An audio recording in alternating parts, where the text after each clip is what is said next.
he has a very beautiful soul and a very good heart.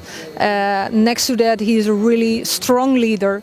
He is very sharp and he has a good sense of humor.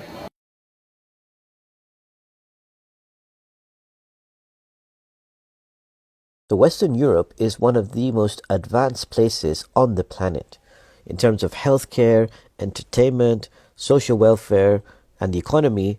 It has some of the best facilities. So why are rates of depression, isolation, suicide, and loneliness so high in a place which has some of the best amenities? What is missing?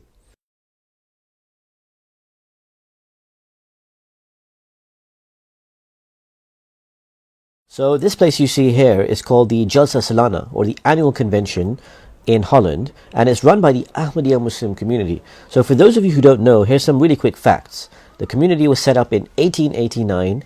It's now established in over 200 countries, and they have tens of millions of members. And it was started by someone called Hazrat Mirza Ghulam Ahmad, who said he was the promised Messiah and Imam Mahdi, who was destined to come by all religions to unite the world. So what was the message of the Caliph and the answer to this question that he gave? We wanted to take a closer look. At a personal level, peace is something we all desire. In my view, there are two types of peace. There is outward peace and inner peace. Often, at a superficial level, people can appear to be happy and content. Yet, though they have outward peace, they remain bereft of inner peace. In both the developed and developing world, mental health issues are on the rise. In rich countries, increasing number of people are committing suicide, suffering from breakdowns or depression, even though they are relatively strong in financial status. As a religious leader, I firmly believe that instead of being the cause of today's problem, religion is the answer, and from an Islamic perspective, the solution is quite simple.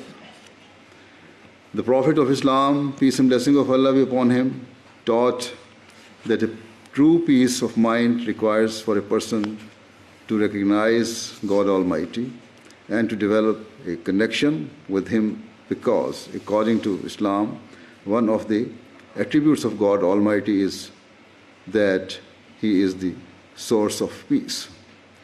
He desires for His creation to live peacefully, irrespective of any differences of religion or belief. We've only showed you a very small part of the speech. We really urge everyone to fully benefit from the entire speech of the Caliph. You can watch it on the community's official TV station MTA, or you can read the full speech in text format on the Review of Religion's website, and we've added some links in the description for you to avail of. So the Caliph also graced a dinner with the guests after his speech and took the opportunity to personally meet some of them. We spoke to some of the guests and asked them what they thought of the message of the Caliph. So, today you met His Holiness and you heard his speech. Is that the first time you've come and heard him? It's the first time I've come and heard him, and it was very special to be here. I enjoyed the speech very much. I think the most important thing is that he spoke about peace in our hearts, and if there's peace in our hearts, there will be peace in the world. And I feel great peace in my heart now. How would you describe him as a person? I would describe him as a very modest, very wise man. He is good at reaching the hearts of people. He can also make jokes. He's very approachable. He's close to the people. And he's a gifted speaker. I have been a Member of Parliament in the Netherlands for nearly 2 decades, and conflict, especially international conflict, was on my agenda every day. And to see that there is a relation, or to understand that there is a relation between the inner peace of people and the outer peace is very, very important. Could you tell me a little bit about when you heard his speech, What was your feedback? Most of all, I think I was impressed by this kindness and the loving thought, because it's very important in today's world that everything is about polarization.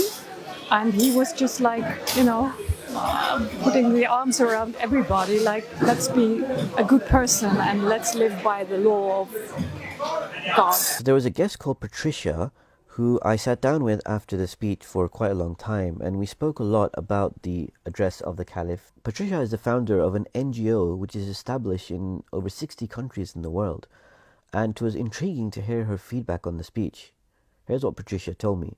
Patricia, you mentioned to me earlier you've met now His Holiness on 3 occasions. On one occasion in his new headquarters in Islamabad, UK. And today, as you were going up to the table, I could notice your expressions, and you seem almost emotional when you're about to meet the Caliph. Mm-hmm. So could you kindly explain that?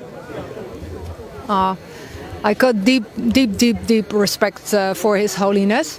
I really feel his energy, and I got a lot of respect for his power, his dedication, his hard work for this beautiful mission of peace and love for all and hatred for none. He's fully active. They are active over 200 countries around the world. With this, you cover almost all world. The message is so beautiful. To get this whole community united, I feel it, I experience it, and this feeling is just my expression. I got a lot of respect for him. How do you describe the Caliph as a person? I feel it's really a beautiful human being. He is human. He has a very beautiful soul and a very good heart. Next to that, he is a really strong leader. He's very sharp, and he has a good sense of humor. And it's a wonderful person to make this world a better place. Thank you so much for standing out here in the cold. And giving us your time. Thank you so much. Thank you for your patience. Thank you for the respect. The Caliph ended the day leading the prayer, as he always does, to try and create that spiritual connection with God and develop inner peace.